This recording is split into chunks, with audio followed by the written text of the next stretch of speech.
Yo, Christian, I'm just tired. I'm an old man. I don't It's have fucked up. I don't have the energy for this shit. It's fucked up. I just don't. I don't have the energy for this shit. It's But fucked up, Chris, Louis. It's like, well, before you continue, it's fucked up because we were having this conversation offline. You get all confrontational, and you get all standoffish, and you don't want to talk about it. And now that you start recording, now you want to talk about it. Like you want people. You want like people to know only your side. That's what it is. That's what it sounds like. It's just not a cool thing. I'm glad you're finally catching on. No, because it's not right. It's not right at all. Boom.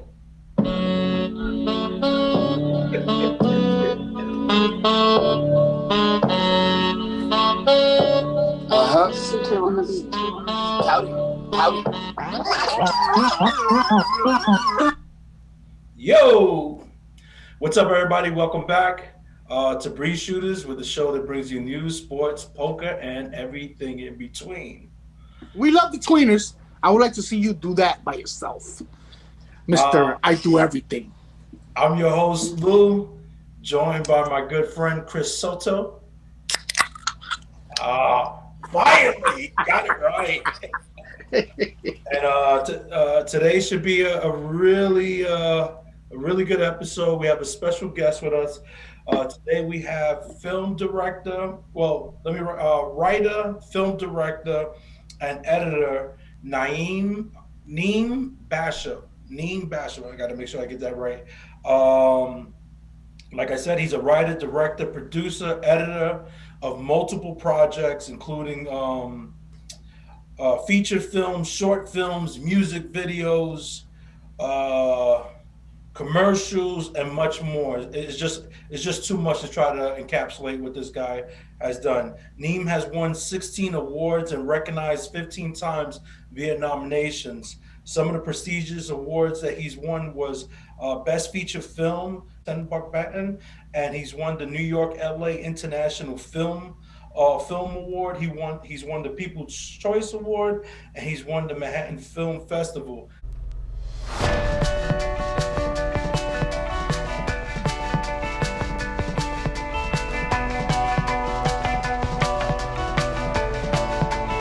Ever wonder what happens to your money? When you get a bill, do you think about who had it before you? Or what they may have gone through? What's wrong, man? I got mugged! You guys have the wrong person. Got me in a trance, so what I wanna know is what you're doing tonight. You're my queen. You'll get to follow a randomly selected $10 bill as it makes its way through the hands of an eclectic group of New Yorkers. You can't outsmart the Ernie Meister.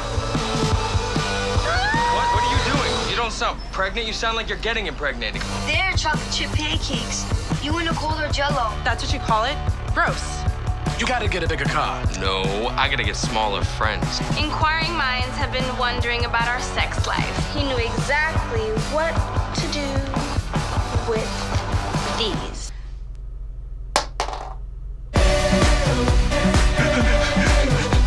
Watch it! And you'll be the spectator, the fly on the wall, privy to the goings-on of the bill's possessors and everyone they come in contact with. So think of it like a relay race. Listen, I'm engaged, all right? Well, do you want one last meal before your death sentence? Nobody talks the way you talk. You gotta bend a little. It's like when I gotta piss. You know, like when I get home, I'll drop my keys where I can't get the key in the lock. I'm like, Panties aren't the best thing in the world, but they are next to it. But instead of a track, it's life. And our baton is that random $10 bill. the phone down. And I hate seeing that look on their face when I don't tip them. That's the look.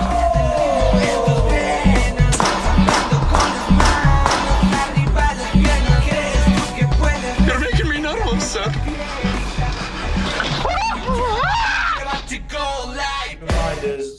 There's 12 other awards that he won, but these are the ones that the notables that stood out to me. We should have a really good interview today. Me and Neem went to high school together, and he was nice enough to agree to jump on with us. So that should be. Can I interject for 1 second? Sure. I want to say that your hair looks on point today. Hey, It's at listen, when some big point. stars come out, the good products come out. Alberto Rio 5. There's a little Johnson Johnson baby oil with a little mousse. Took it back to high school days. So what's going on, Christian? How's everything, brother? Everything is good, man. Everything is good. You know, it's been entertaining this last few days, this last week. Actually, we might be going into a week. Wait, November 3rd, all the way when November 11th today. Is it Today's the November 11th. 11th? Today's the 11th. It's very Oh, interesting. Chris, I'm sorry. Happy Veterans Day to all our veterans. Thank you for your service. Thank you for your sacrifices. Salute. Salute. You know, it's the first time you actually salute me, man, which is a beautiful thing. I am a veteran. Listen, I didn't say fast food veterans. I'm talking about the real military ones. veterans. The real ones. But you were saying something. Sorry to cut you off. You know, this last week has been very interesting.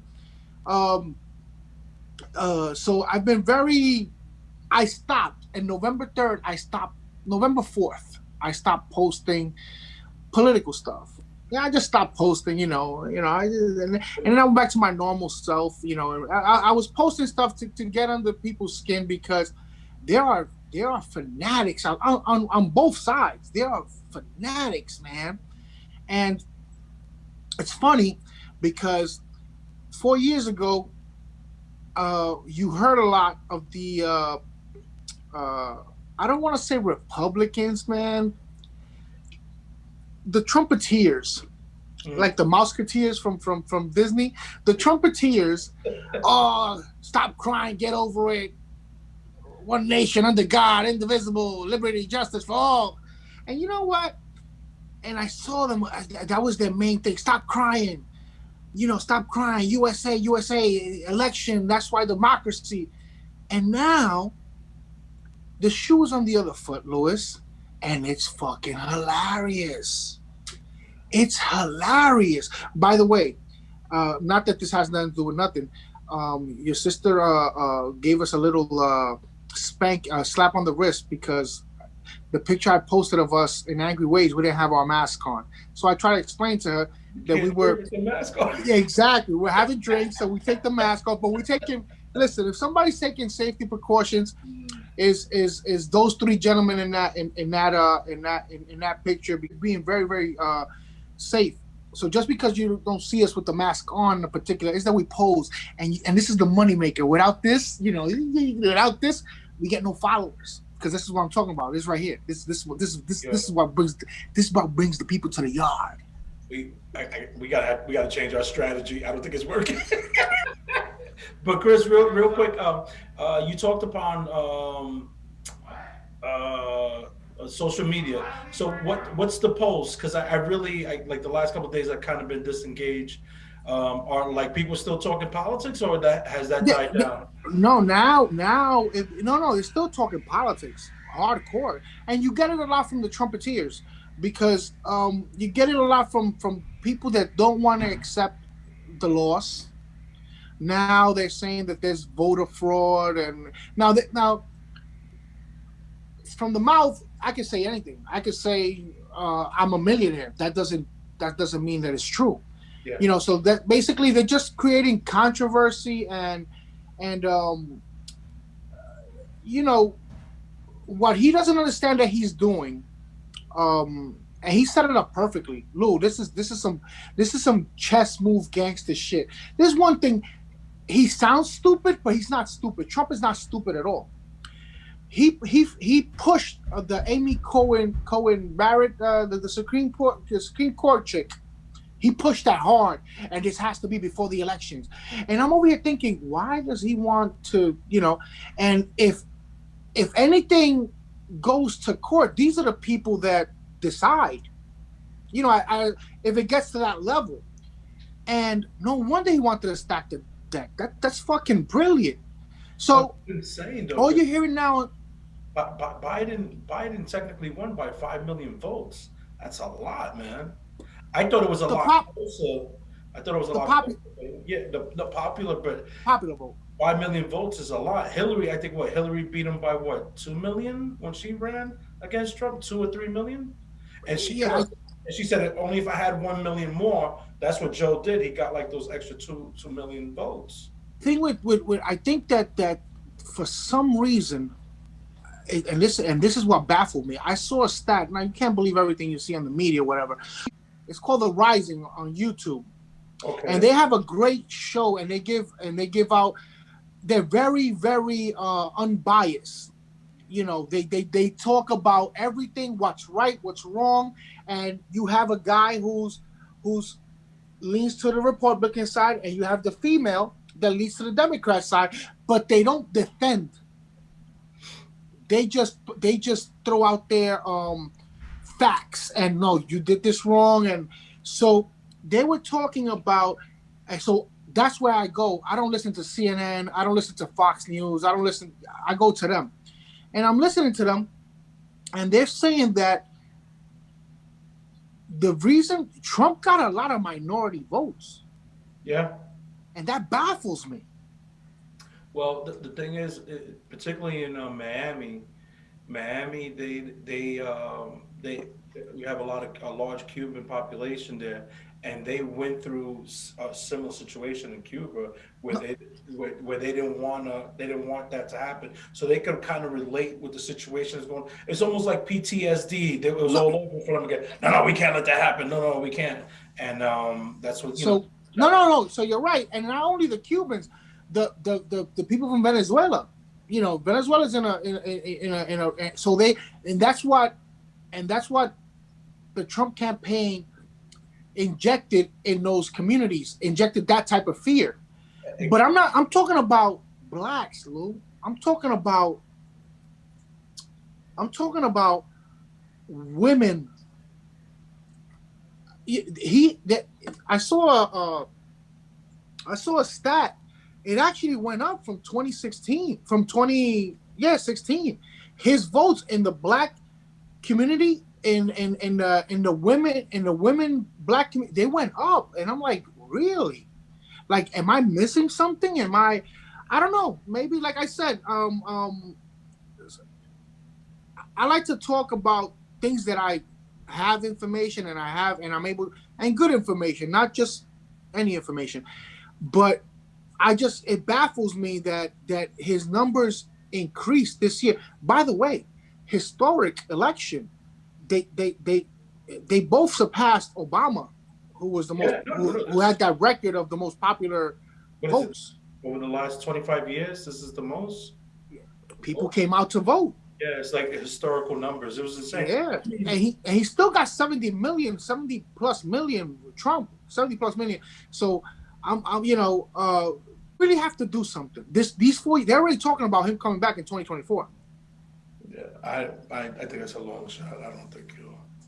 Lou, with 70 million popular votes. Listen, that's 4 years out, Chris. By then, in 4 years, he's going to be on to the next venture. He's not getting any younger. He's 70 years old right now. 73, 74, yeah. Come on, that's you never know with this egomaniac, man. You never know, bro. But what I'm saying is, I understand what you're saying, and that's something to get. People tend to forget you're popular now in the moment, but 4 years is a long time. Unless he does some, creative, staying in the or type stuff. Or but they suspended his Twitter account. They what? Suspended his Twitter account for the moment. Oh, nice. Because he could, if he starts tweeting like a nut, he'll cause an uprising, So civil unrest, which that's what was happening. But what I'm saying is that the Democratic Party really has to work for the people. We really have to see change.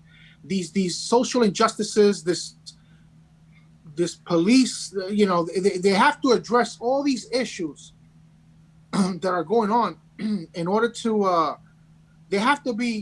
You have to be effective, and we have to see change. It's not that they voted for you and you're there, and now, all right, I'm here. Let me just pad my pockets and pad my comrades' pockets. It's very important for Biden and Harris to make a change for for the working class. Mm-hmm. You understand? So let's see what happens. That's my takeaway from this whole situation. I always kind of see the glass half full type scenario. That's the Trump, way. what he did was he had kind of awoken people. It was like, hey, now we got to go out. Our voice really matters. But not only that, but not only on the presidential level. Now we got to do it on the congressional level. Make sure that these people that the seats that they get that they're earning them, that they're doing right by the people that vote them into that position. Because what happens is a lot of people just check the box, they go all the way down. No, make these people earn it. If that means you got to vote Republican, you vote Republican. You're going to vote for the person that's going to do best for your community, for the job. Yeah.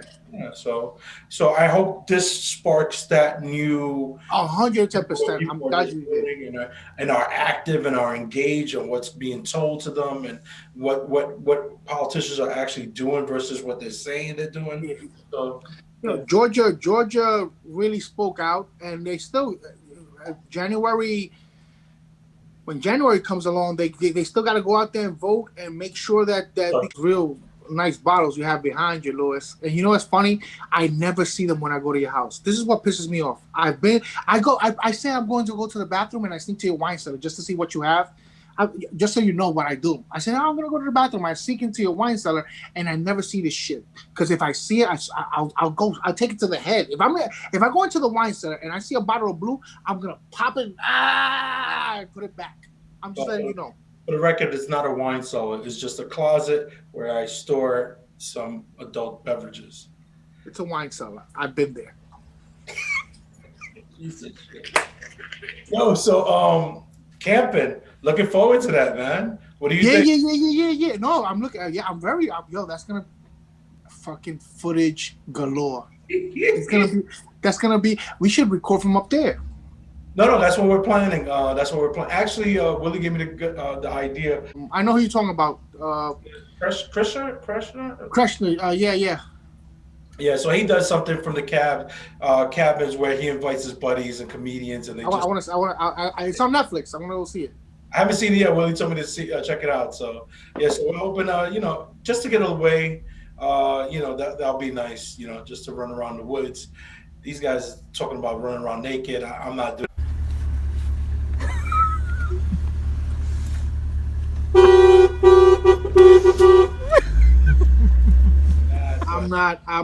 It all depends how much drugs I do.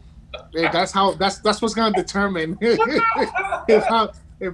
if I'm running naked through the woods. Is this the guy from Avatar? He did Avatar.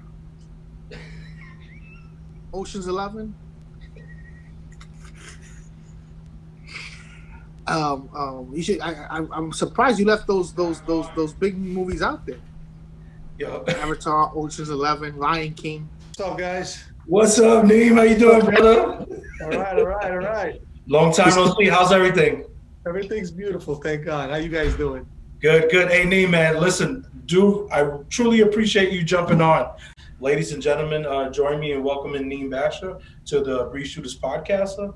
He's a film producer, copywriter, social media strategist, creative storyteller, digital communication manager. Dude, we went to high school together. When do you find time to learn all this stuff?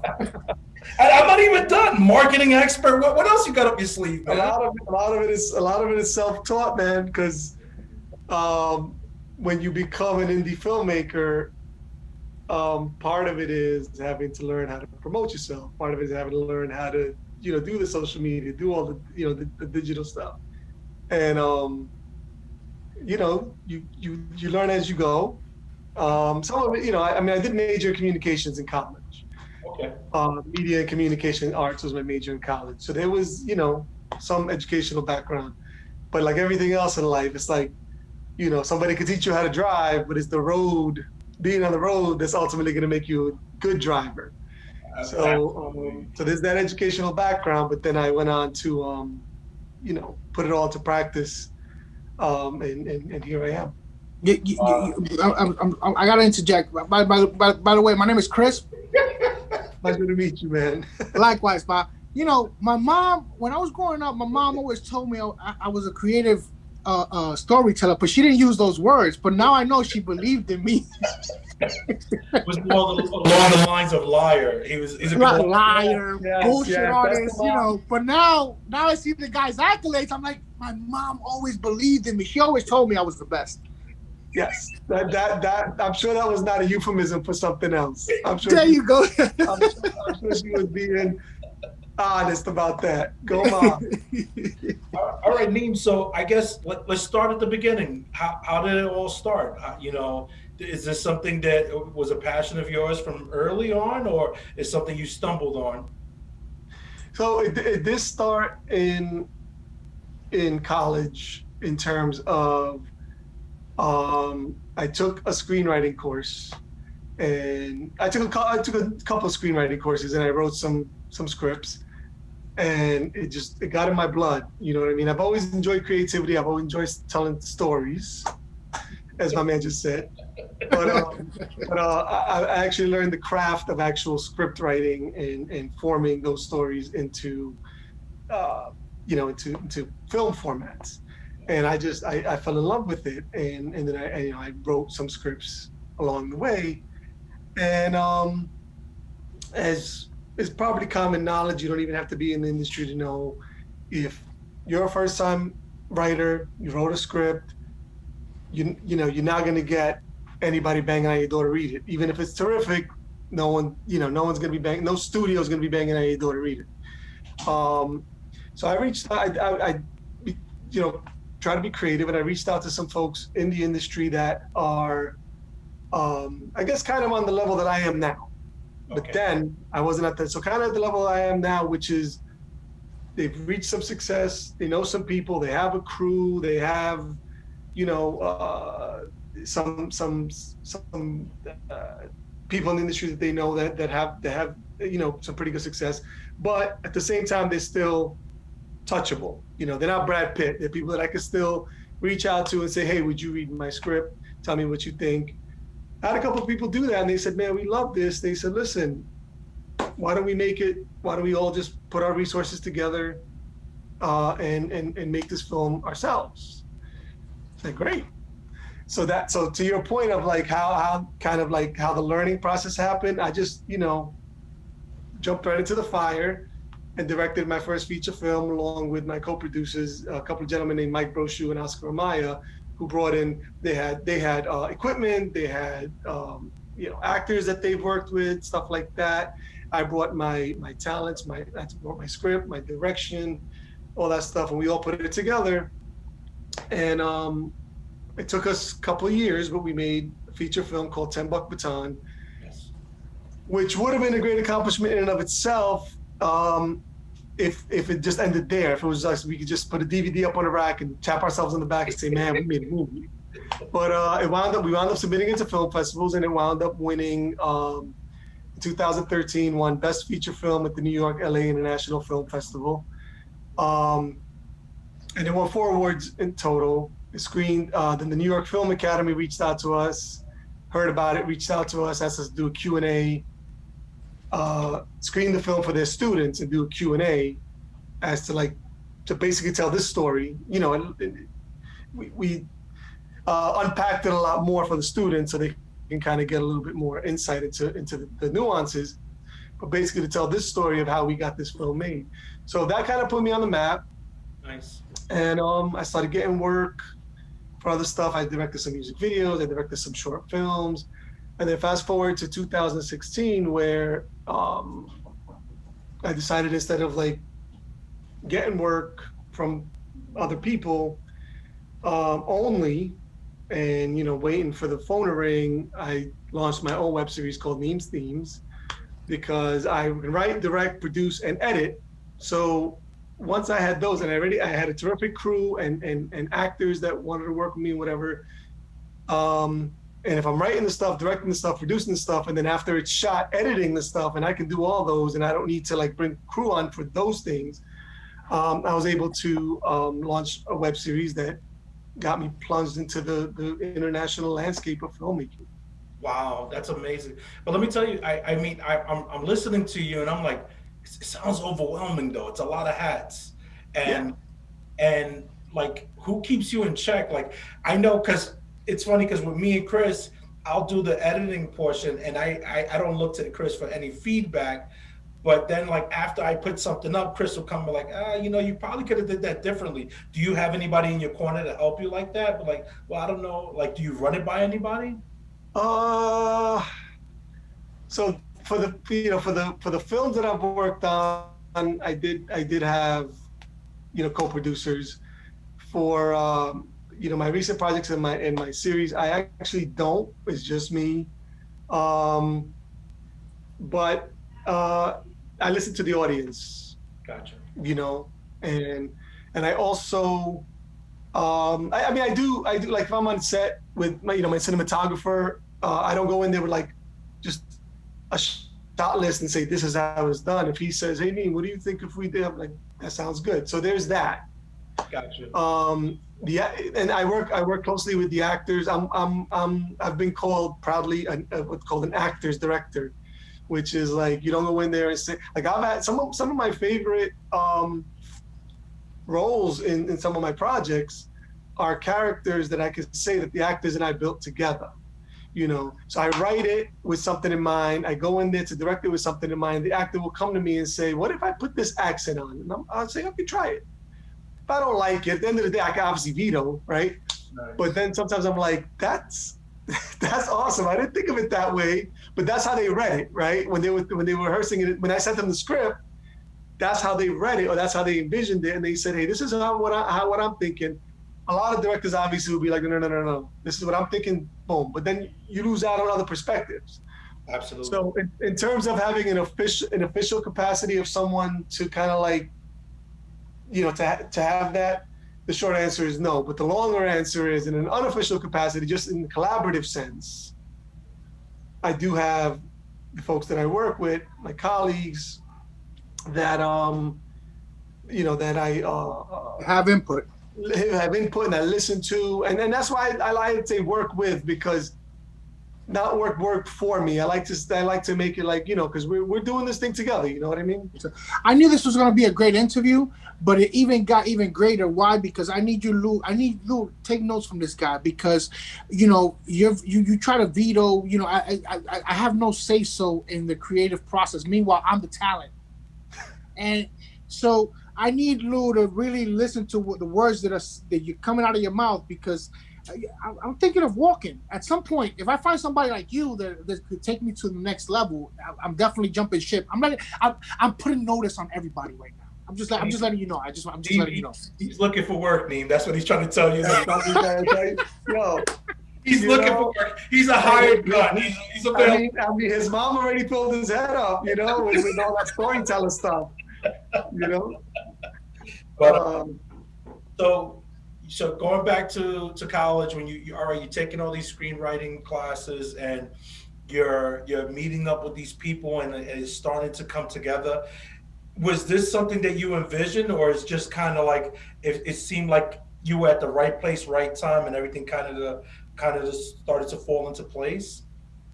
Yeah, it wasn't something that I envisioned, especially since, when I was in college. I mean, even 10 years ago, who could envision? None of us could envision where the world would be digitally.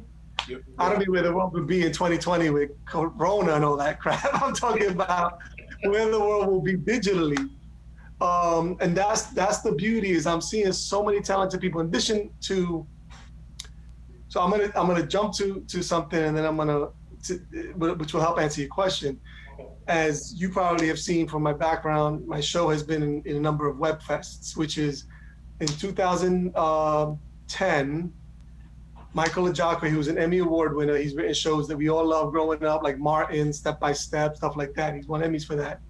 He started doing web content, and then he decided that web series is a new genre that deserves its own recognition. So we've all heard of film festivals. He launched the first ever web festival, and since then, there's been web festivals launched in Seoul, Korea, Melbourne, Australia, Valencia, Spain. And when I launched my web series, it got into the LA Web Fest. We won an award there. got into Spain, got into Korea. We've been winning awards all over the world with the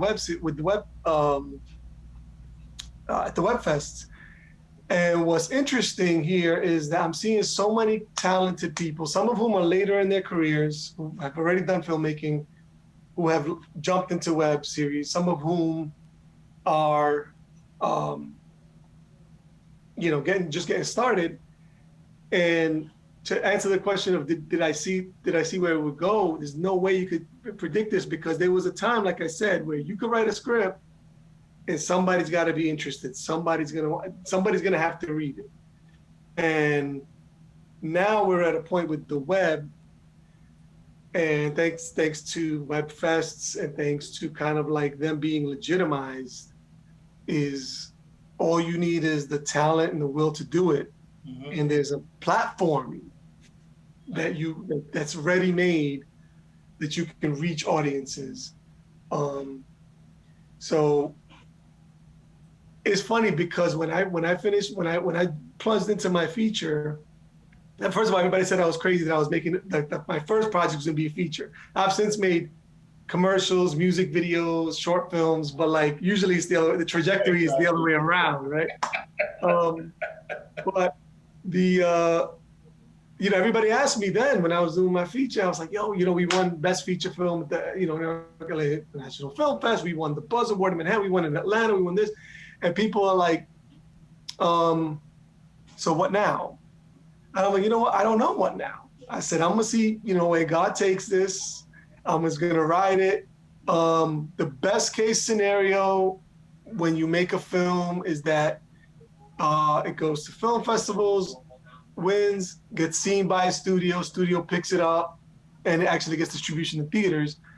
But there's that other side, which is what happened with me, which is that you succeed, it puts you on the map, enough people see it, and then you kind of like just ride, if you ride it and are able to build from that in other ways and build from that success and build from that exposure to do your own thing. And that's kind of how I did it. It's been an unorthodox path, but that's kind of the direction that I went, Wow.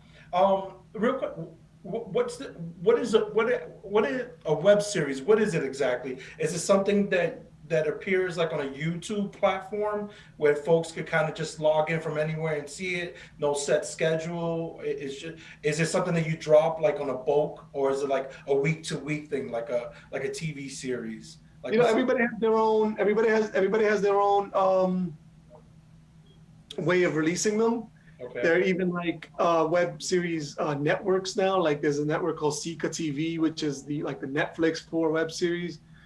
But just to use YouTube as an example, or Facebook, or Netflix, or Sika TV, or any of these platforms, it's basically the exact same thing that you would watch on television, except the platform that we present it on is a digital platform. So we don't have to go to a studio. We don't have to get our stuff purchased. We can. So it's cost effective too. Yeah, and then you can roll it out on a schedule. You can roll out. Ideally, you pick some sort of a schedule to have some consistency. Not like you roll it at 2 a.m. on a Wednesday and then Saturday at 4 p.m. you put out your other one like that. Ideally there should be some consistency. Like we used to roll out once a month. We're on a break right now between obviously seasons and stuff like that, but we were rolling out once a month. We call it Nemes Themes Tuesday.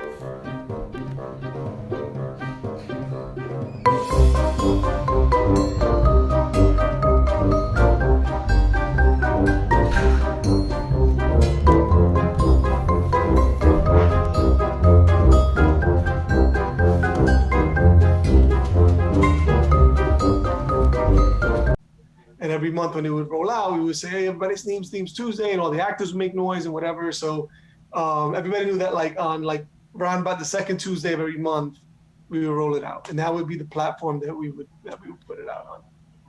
And the interesting part is people always say, do you think web series is going to be the next thing? And I'm like, the interesting thing is that the web, because it's so big right now, you guys, in a way, are making a web series. You know what I mean? But it's a documentary. It's a talk show style web series. You know, but your platform is the web. But even shows that are on broadcast TV, more people probably saw Dave Chappelle's Saturday Night Live intro on their phone than they did on TV. NBC. So even shows that are on TV are being consumed more often by the web, on the web. So web is you know, that's where we are as a society. You're gonna reach a lot. See, and it's funny because you never think about it this way. You're gonna reach a lot of people, way more people through the web than through Channel 4, Channel 2. 100%. So you know he just because it's right. I saw the Dave. Actually, you the one that sent it to me, Lou. The Dave Chappelle monologue. I saw it through YouTube. I didn't catch it live on SNL. Right. So and it probably got more views on YouTube than the live show. Yeah. Right. Well, because anything you gotta go out of your way to watch is gonna be consumed less. But you're already scrolling through Facebook. Exactly. You know, and so what I've done is I've made my page. It's called Neems, Themes, Comedy, and Conversation. My Facebook page is I've kind of made it, especially now with there being a lull with COVID and stuff like that. I've been repackaging my video content, putting that out, but I've also made it a destination page with memes and cool stuff and just kind of like starting conversations and, hey, what's your favorite this? And, you know, and a funny meme. And so that people can gather, so that page can be a destination as it is. So, because people are on Facebook anyway, and we have about now 52,000 follows. Wow. And those are people that are on Facebook anyway. They're not, they may or may not go out of their way to look me up to find my show. They may or may not. But Facebook, they're on anyway. Yeah, and you get on their feed. And they get on their feed. And by the way, those 2,000 followers are gonna double after this interview. We big time. Neem, we big time. I said 52,000. Oh, okay. Still, we're gonna double it. All right. 2 more people. That's it. Very good. So tell us about Neem's Themes. Is it sketch comedy? Sketch comedy series. Every episode, it's an anthology. Every episode is a different theme, focusing on different relatable things. Our tagline is creating conversation through comedy. Oh, baby, you're so perfect. You don't need to say so perfect, baby. I don't have any problem admitting how I feel. No, I mean, you don't have to say so perfect. Perfect is an absolute. There are no levels of perfection. You're either perfect or you're not. Like, you can't say so unique. Unique is one of a kind. You're either unique or you're not. You see where I'm going? Cheers to the woman I'd do anything for. Oh, sweetie. Babe, remember when I taught you about fanboys? Fanboys? Yeah, fanboys. It stands for for and nor, but, or, yet, so. They're conjunctions, and you That was the tagline that we kicked off for season 3. Previously, the tagline was watch, laugh, relate. Nice. And the reason I'm dropping the taglines on you is because that kind of encapsulates what we're doing. So, episodes like our episode "White Girls Need Their Girls," which juxtaposes a woman having a conversation with her husband, him just stuff going over his head. Next conversation, she's having that same conversation with her girlfriend. Boom, she gets it. Just to give you an example, she doesn't get a job at work. She comes home, I didn't get the job, whatever. He's like, well, babe, let's talk about this. How do you think, maybe next promotion, how do you think you could do better? Because, a lot of ways, as a writer, I'm like a sponge. I'm always soaking up stuff, but also I pay attention and I listen to things. And men in general, we're like solution driven. It's like, if you tell us something, we feel like you want us to help you get an answer. Sometimes you just want to get something off your chest. So he's over there trying to give her, and he's like, and then at the end he goes, I'm just trying to give you a solution here. She goes, I didn't ask you to find a solution. And then flip, she goes to her friend and she's all, we're going to give the promotion to someone else. And the friend goes, that bitch, I know, right? And that's it. That's what she wanted. That's what she needed. Yeah. So we explore relationships. We explore When a man texts a woman is another episode that is really relatable.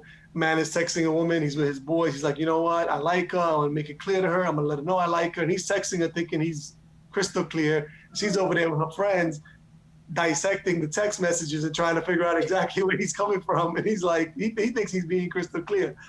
So all the episodes, we talk about lazy men, we talk about feminism, we talk about all kinds of stuff that that people always say.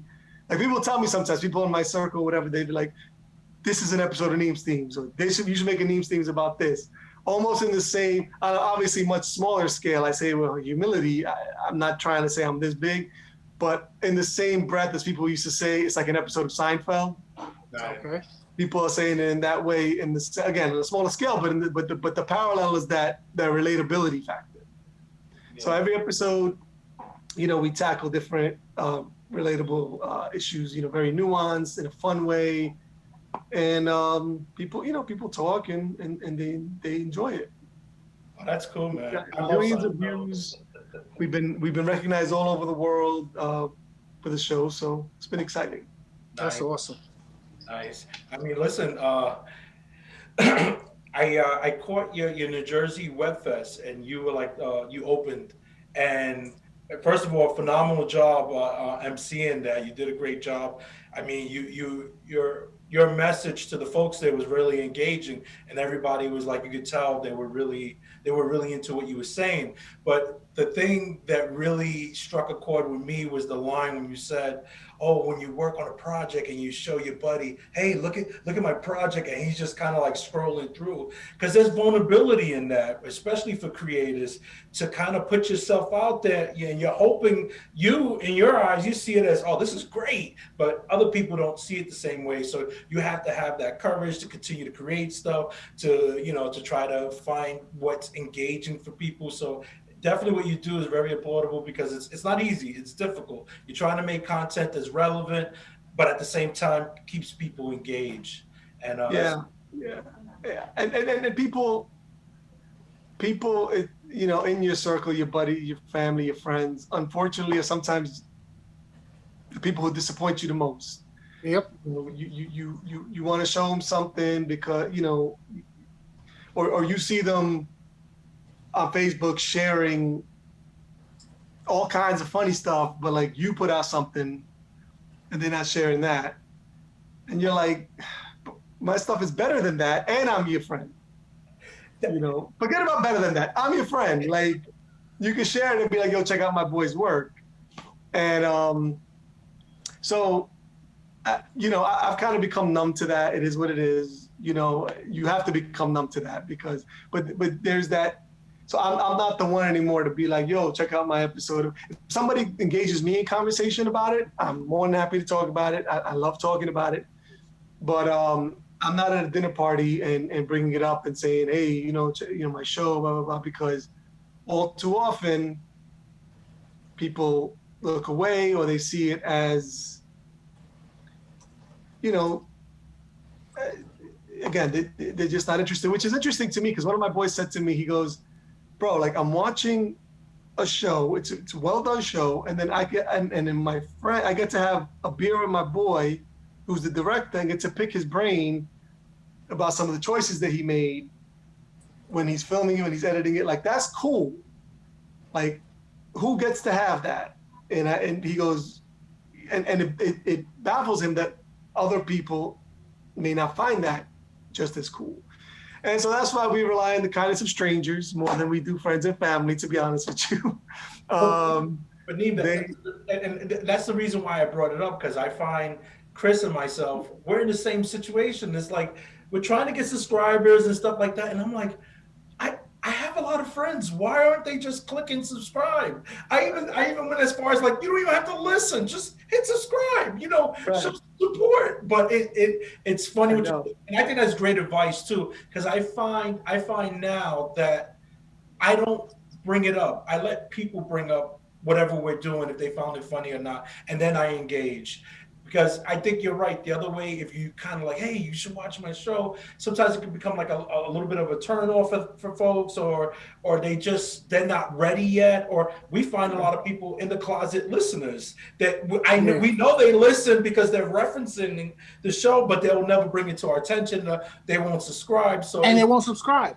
See, you guys, and I'm sorry to cut you off, Lou. You guys are Lou's a very, very nice guy, and you, Neem, I just met you.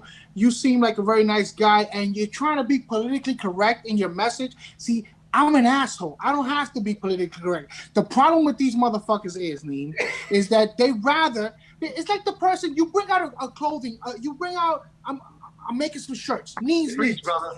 They rather. It's $15. And Neem, you're my boy, so you're selling your shirt for $15. They'd rather go pay $40 for a Nike shirt or for a Reebok shirt. Meanwhile, you're giving them, instead of them supporting you, and that's the same thing. We got close friends, Neem. At least me. I don't know. We got close friends that all you gotta do is hit subscribe. I got more, and it's crazy to me. I got more friends on Facebook that I got subscribers on our channel. And meanwhile, all I'm saying, if you love me the way you love me, all I want you to do is just click the subscribe. And that's what I say is like, it's the best kind of favor because it means the world to the receiver, but the giver literally has to do nothing. Absolutely nothing.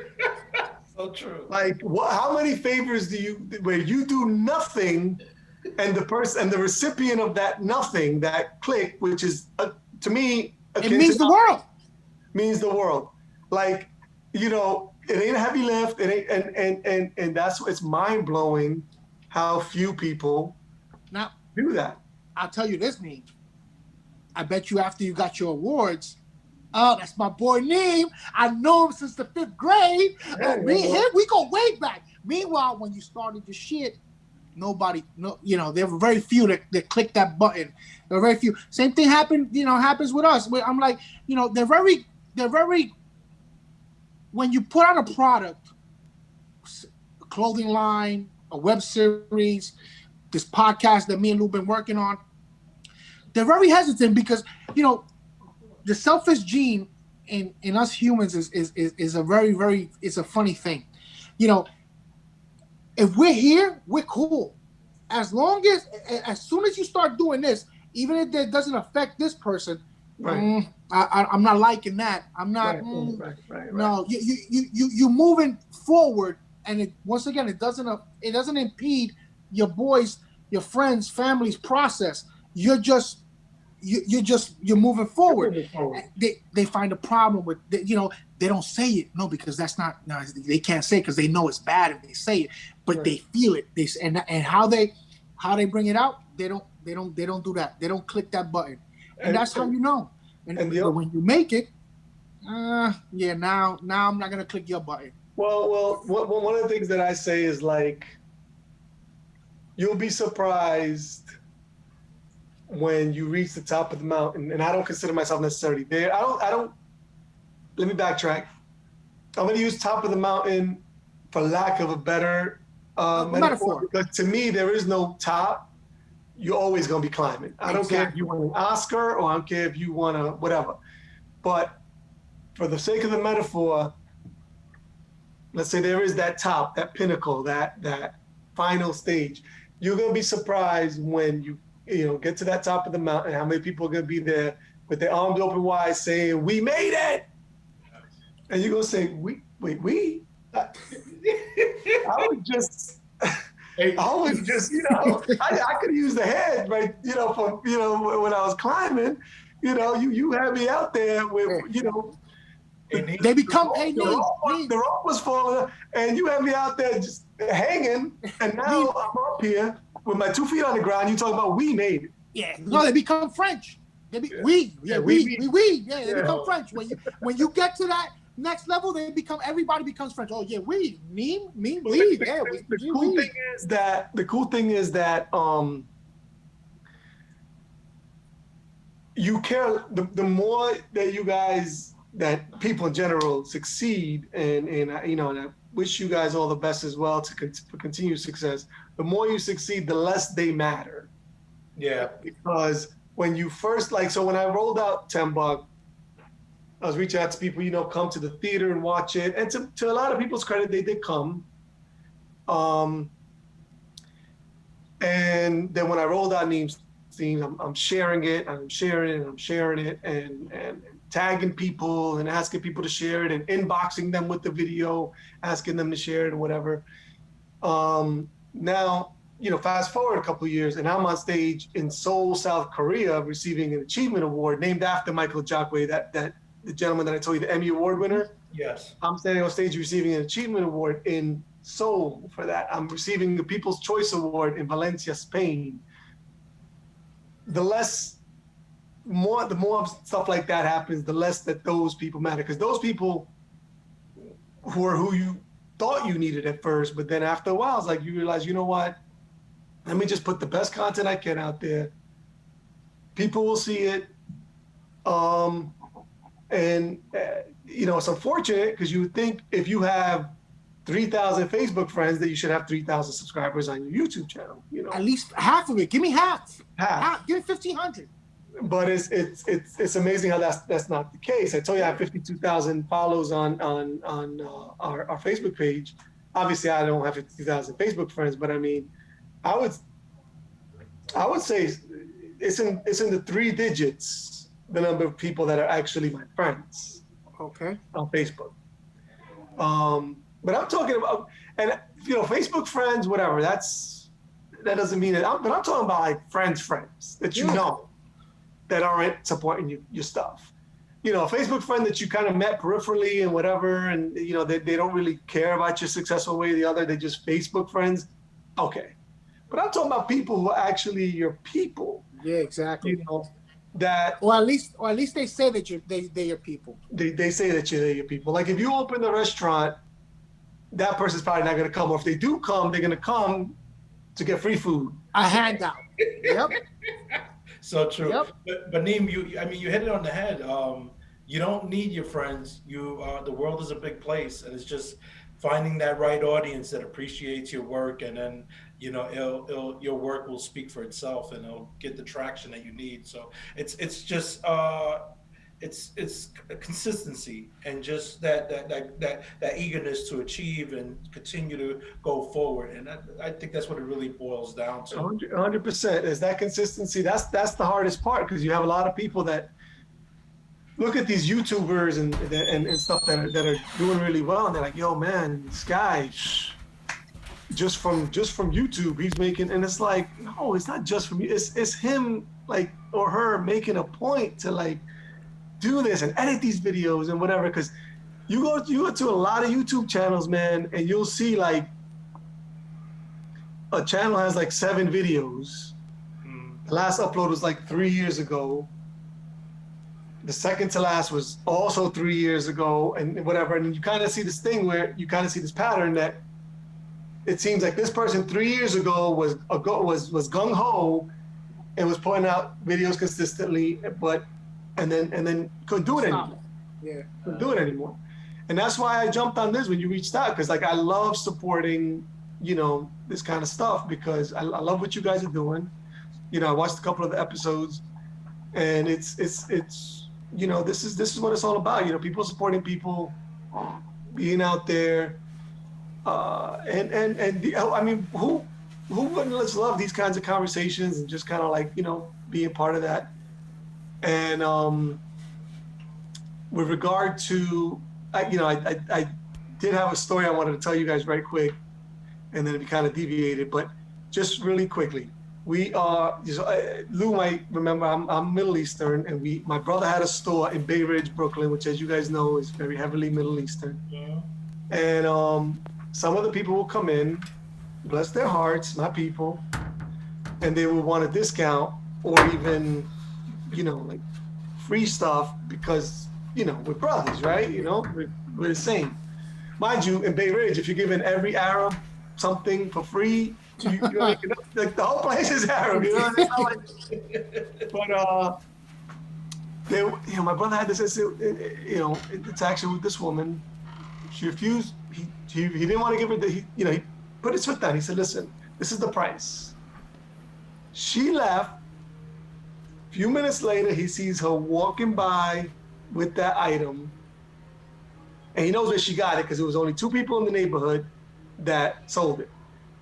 It was him and one other store a couple of blocks down. And this store, he knows for a fact, charges more. Overpriced it, yep.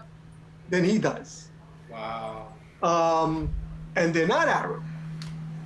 They're whatever they were, but they weren't Arab. She would rather buy it from that guy and pay more because you're supposed to give me a discount how about the other way around? How about as a fellow Arab, you give me the business? Exactly. You help, so you support me. Support your own, yeah, absolutely.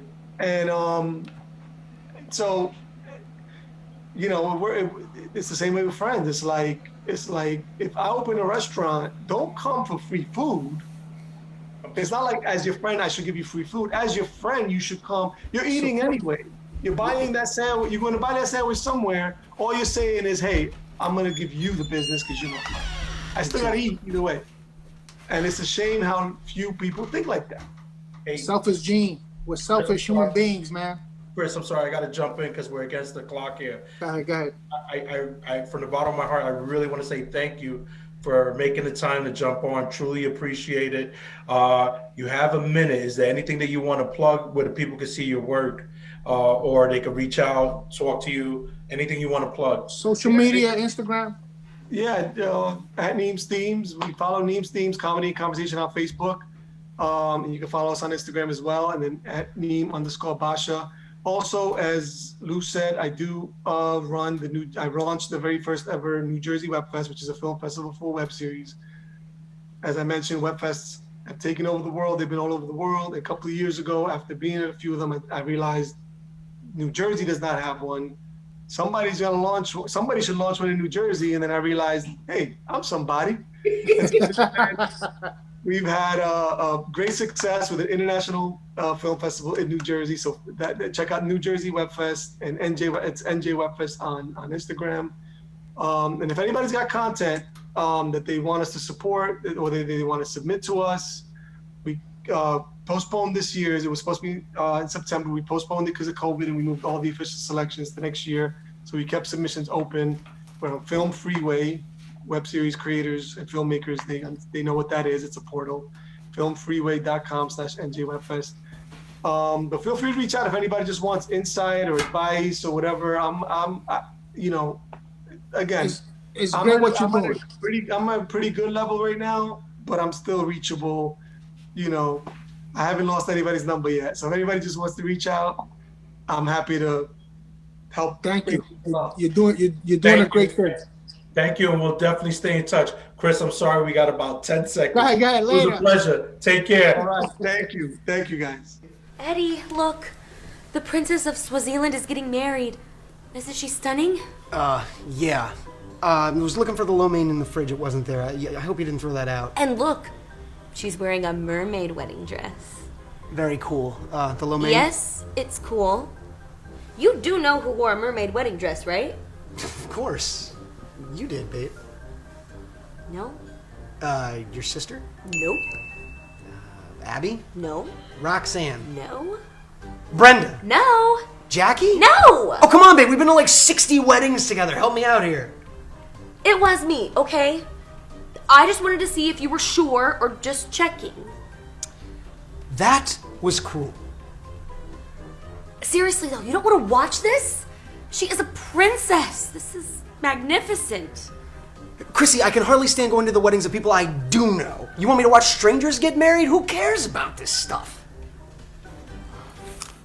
Her father looks so happy. I know. Like, he's a king and everything, but today he's just a dad. Being there for his little girl. Yeah. That dress is gorgeous. I'm glad you and her have that same sexy hourglass shape so you can rock that mermaid dress. Thanks.